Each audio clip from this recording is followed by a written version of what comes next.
അപ്പൊ ദജ്ജാലിനല്ല ഞാൻ നിങ്ങൾ പേടിക്കുന്നത് ഇതാ.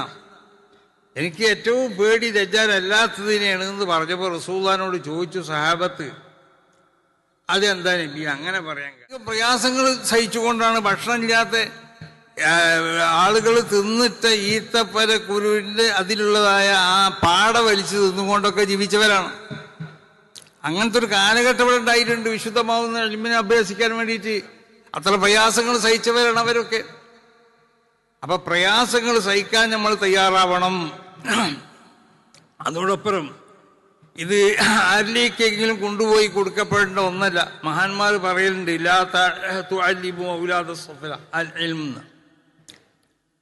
അപ്പൊ അത് സ്വഭാവ ഗുണങ്ങൾ നോക്കി വിശുദ്ധമാവുന്ന ഇൽമിനെ സ്വീകരിക്കപ്പെടാൻ പറ്റുന്നതായ ഹൃദയം, അതിനുള്ളതായ സ്വഭാവ ഗുണങ്ങൾ ഉണ്ടോ എന്ന് പരിശോധിച്ച് അങ്ങനത്തെവരെയാണ് നമ്മൾ എന്താക്കേണ്ടത്, ഈ രംഗത്ത് കൊണ്ടുവരേണ്ടത്.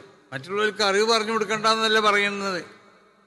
ആര്യമായി കൊണ്ട് വരേണ്ടവർ ആരാണ്? ഈ നിലക്കുള്ള സ്വഭാവ ഗുണം. അല്ലാഞ്ഞാൽ ഇൽമിനെ അവൻ ദുരുപയോഗപ്പെടുത്തും, യാതൊരു സംശയവുമില്ല. അതാണെന്ന് കണ്ടുകൊണ്ടിരിക്കുന്നത്, ഇൽമിനെ ദുരുപയോഗപ്പെടുത്താം. അപ്പൊ ഇൽമിനെ നമ്മൾ അല്ലാഹുവിന്റെ വജീന് വേണ്ടി പഠിക്കുക. വേറെ താല്പര്യങ്ങൾ അവയുന്നതിന്റെ പിന്നിൽ നമ്മൾക്ക് ഉണ്ടാവേണ്ടത് ആ നിലക്ക് ഇൽമിനെ പഠിച്ചുകൊണ്ടിട്ട് ആ ഇൽമിനെ ജനങ്ങൾക്ക് എത്തിച്ചു കൊടുക്കാനും വേണ്ടി നമ്മൾ ശ്രമിക്കണം. നബി സല്ലല്ലാഹു അലൈഹി വസല്ലം തങ്ങൾ പറഞ്ഞു, ദജ്ജാൽ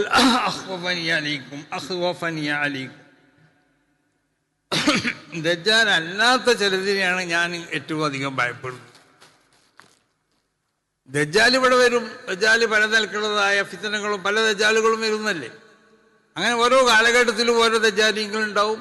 അവസാനം വേറൊരു രൂപത്തിലുള്ള ദജ്ജാൽ വരും, അതൊക്കെ വരും. അപ്പൊ ദജ്ജാലിനല്ല ഞാൻ നിങ്ങൾ പേടിക്കുന്നത് ഇതാ. എനിക്ക് ഏറ്റവും പേടി ദജ്ജാൽ അല്ലാത്തതിനെയാണ് എന്ന് പറഞ്ഞപ്പോൾ റസൂലുള്ളാഹിനോട് ചോദിച്ചു സഹാബത്ത്, അതെന്താ നബി അങ്ങനെ പറയാൻ കാരണം? ദജ്ജാലിനല്ല പേടിക്കുന്നത്, ദജ്ജാൽ അല്ലാത്തതിനെയാണ്. അപ്പൊ റസൂലുള്ളാഹി പറഞ്ഞ മറുപടി എന്താണെന്നറിയോ? റുബ്ബ മുതസത്തിരിൻ ബിസ്സലാഹ്, ബാഹ്യമായ നിലക്ക് നന്മകളിൽ നിന്ന് തോന്നിപ്പിക്കുന്ന നിലക്ക് പ്രവർത്തിക്കുന്ന ആളുകൾ. അപ്പൊ നന്മകളെ കൊണ്ട് അവൻ എന്താക്കുക? പൊതിയ ജനങ്ങളിലേക്ക് അവൻ നന്മന്റെ ആളാണെന്ന് ജനങ്ങളെ ബോധിപ്പിക്കുക. അങ്ങനത്തെ എത്ര ആളുകളാണെന്ന് അറിയോ?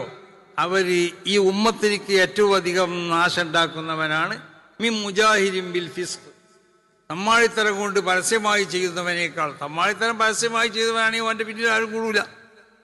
നേടിയ മറിച്ച് നന്മകളെ കൊണ്ടിട്ട് അത് മറയാക്കാം, ആ നന്മകൾ മറയാക്കിക്കൊണ്ട് ജീവിക്കാം. അപ്പൊ ആ ഒരു സ്വഭാവം നമ്മളിൽ ഉണ്ടാകാൻ പാടില്ല. നമ്മൾ പണ്ഡിതന്മാരാണ്.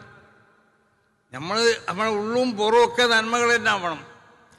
ആ നന്മകളെ പുറത്ത് കാണിച്ചുകൊണ്ട് ഉള്ളിൽ മറ്റൊരു സ്വഭാവം വെച്ചുകൊണ്ടുള്ള പ്രവർത്തനം നമുക്ക് പാടുള്ളതല്ല പണ്ഡിതന്മാരെ സംബന്ധിച്ചിടത്തോളം. അപ്പൊ അതുകൊണ്ട് ഈ രാജ്യത്തുള്ള ഈ ഉമ്മത്തിന്റെ ഇടയിലുള്ള ഈ ഐക്യവും ഈ സ്നേഹവും സന്തോഷമൊക്കെ അത് കാത്തു സൂക്ഷിച്ചുകൊണ്ടാവണം നിങ്ങളെ പ്രവർത്തനങ്ങളൊക്കെ.